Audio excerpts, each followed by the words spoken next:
Good afternoon. Today is September 2nd, 2007. I'm Sean Canoni from the Homeless News Voice newspaper and the Homeless Newswire services and Homeless Voice TV.tv. Again, today is September 2nd, 2007, and I'm sitting here with Mr. Michael Allen, the 55-year-old construction worker who's worked his entire life. A lot of people out there think that homeless people are homeless because they're just lazy bums. I'm here to tell you today that health care for the homeless is not even considered health care at most of the times. This gentleman was working as a construction worker for many, many years, up until about 2.5 years ago when he began to get a series of hernias in his lower abdominal area. About 2 weeks ago, a certain hospital called our shelter and asked us if we would take this gentleman. They said he couldn't work for a period of 2 weeks. At the point in time, we had no emergency beds left. We told them we had transitional beds. A transitional bed is a bed that someone pays for. Usually homeless people who are recovering, who are in their 6 months of a program or something of that nature, they pay for their own services at a discounted rate. In this particular case, the hospital agreed to pay for 2 weeks, which meant at the end of 2 weeks, this gentleman could find a job and work a normal job with no restrictions.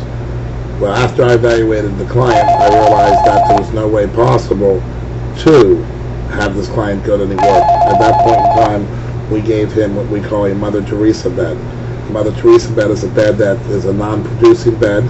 The client doesn't sell our newspaper, they don't work, they don't pay, they don't have Social Security. They're basically indigent, they're here as our guest. I'm going to show you some quite disturbing pictures of what we consider health care for the homeless. Let it be known, too, that this gentleman had a hernia surgery prior to coming here, what they thought was an emergency. What basically happens is, on a hernia, the intestines protrude through the stomach wall cavity. At some point in time, if they protrude and get strangulated by the stomach wall, the intestines will die off. They become infected, and they can become some septic. An infection can kill a person.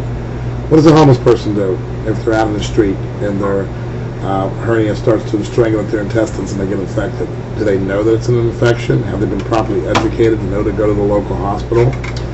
Do they self-medicate by drinking alcohol because the emergency rooms won't continue to give you narcotics because they'll think you're homeless and you're seeking narcotics because you want to get high, not knowing that a lot of homeless people have to medicate themselves because they're in pain. Again, this video and these pictures will be quite disturbing.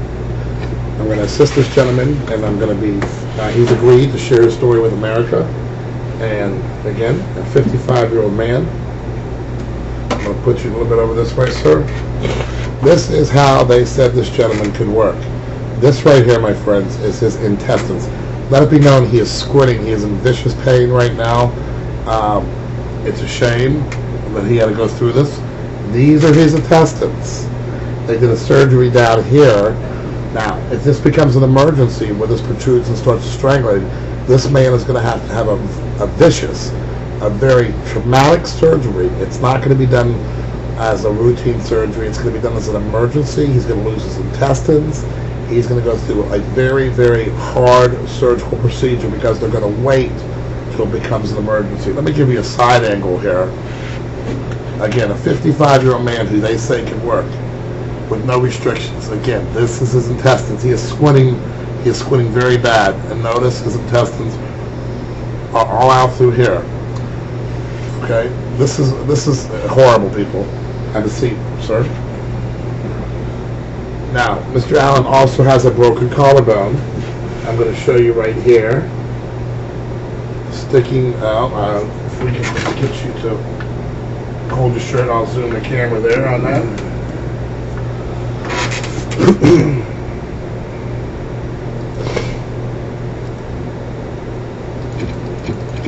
I don't know if you can see. I'm going to try to get you to see. Right here is his collarbone.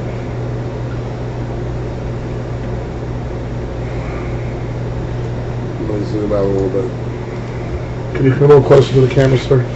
I know it's hard for you, but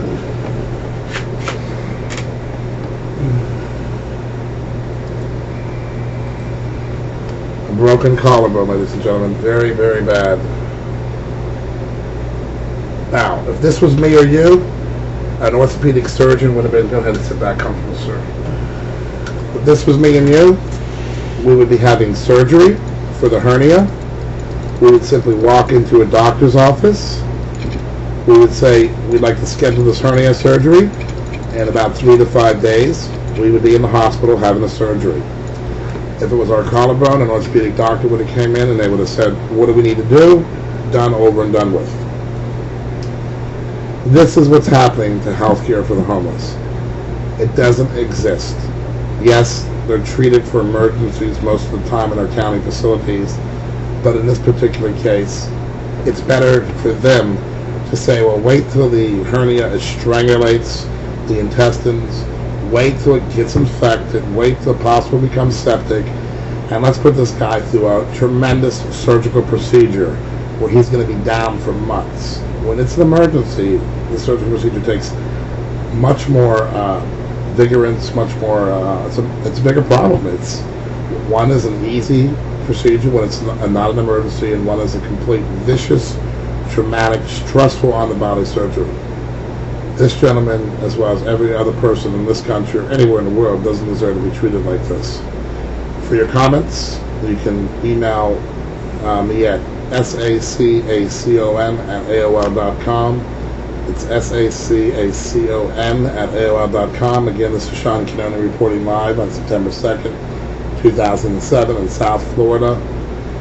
Homeless Voice TV, Homeless Newswire Services, and the Homeless Voice newspaper. You will be seeing this in our October issue of the Homeless Voice. Hopefully we can advocate for this patient to have a surgical procedure done very soon so he can live a normal life. Thank you, and have a good night, and God bless America.